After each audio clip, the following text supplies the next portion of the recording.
Strange noises, loss of hearing, brain fog, and nausea are some of the symptoms that US officials claim to be experiencing.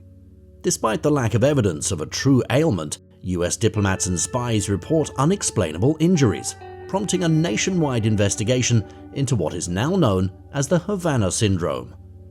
In today's video, we investigate a mystery that continues to perplex not only the US government, but the entire world. But what is the Havana Syndrome exactly? There isn't an official statement to answer that question, but there are many theories about what it could be. High-pitched noises, nausea, memory loss, exhaustion, and other issues are among the many symptoms. Despite these symptoms first appearing in 2016, they were reported in 2017 by Canadian and US embassy personnel in Havana, the capital city of Cuba. Some reported feeling pressure, vibration, or a sensation akin to driving fast with the windows down. Only US diplomats and operatives were impacted by the noises, which lasted anywhere from 20 seconds to 30 minutes. It impacted not just their professional careers, but also their personal lives, including their health and well-being. Some of the symptoms were short-lived, while others persist to this day, with one of the affected diplomats needing a hearing aid as a result of the mystery. The high-pitched noise people experience is said to be unable to stop even if the person covers their ears, as if it's coming from within. It is frequently accompanied by ear pain in one or both ears, vertigo, vision difficulties, and other symptoms. According to the US State Department, these issues might be the result of an attack or exposure to an unknown weapon. As time went on, more and more US and Canadian officials claimed to be experiencing the same symptoms, raising concerns in their homelands. Initially, the US government had little to no reason to suspect Cuba for the bizarre events, but that changed as the number of affected people increasingly grew. Surprisingly, the Havana Syndrome exclusively affected military personnel, embassy personnel, diplomats, and CIA agents, with no reports of family members or even their neighbors being affected. The occurrences are described as unexplained incidents by the US Department of State, but they're publicly referred to as attacks by Central Intelligence Agency Director William Burns. With the number of cases increasing, the US expelled 2 Cuban diplomats in August of 2017.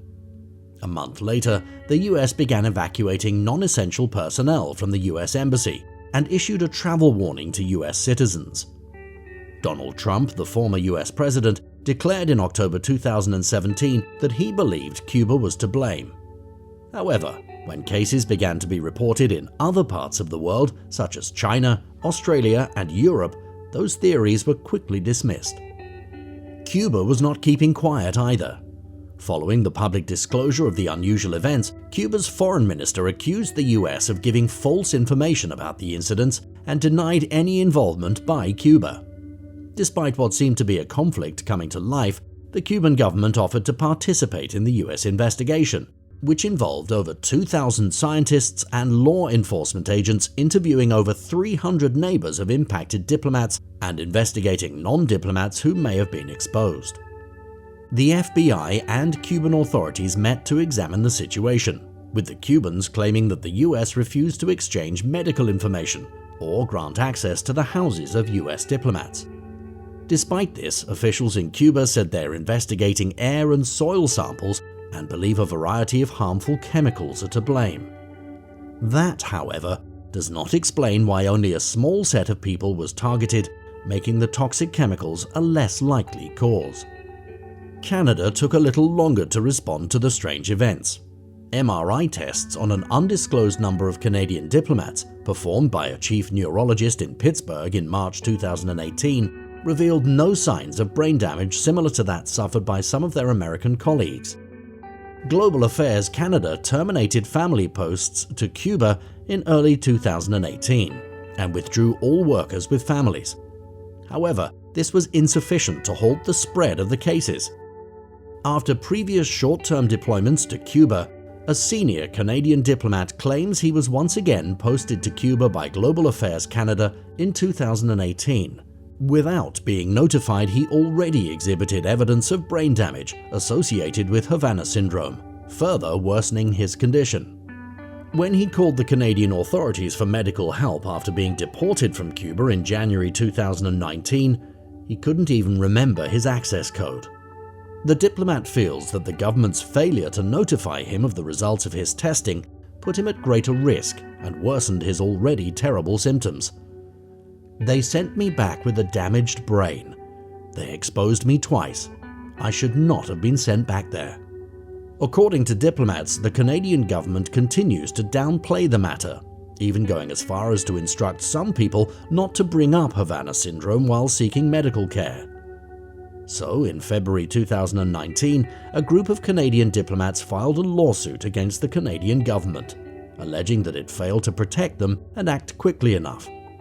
The government responded that they weren't neglectful towards their country's officials and didn't fail to fulfill its obligations to its personnel. The US, on the other hand, has been more persistent in looking into incidents of Havana Syndrome among its employees. Although no formal reason for the alleged attacks has been revealed, many current and former US officials believe Russia is to blame, which is a suspicion expressed by both Trump and Biden administration officials. Russia has a history of creating, testing, and employing brain-damaging weapons, such as the Cold War-era Moscow signal that was aimed at the American embassy in Moscow. As the unusual incidents spread across continents, the suspicion of Russia intensified, prompting the US to withdraw embassy personnel from all over the world, putting the US's ability to operate internationally in jeopardy. Mark Polymeropoulos, a former CIA agent, tells BBC News, "It is real. We have to get our people health care, and then we have to find out who's doing this. Because, as I've always contended, this is an act of war against US officials." So, what's the underlying reason for these seemingly inexplicable occurrences?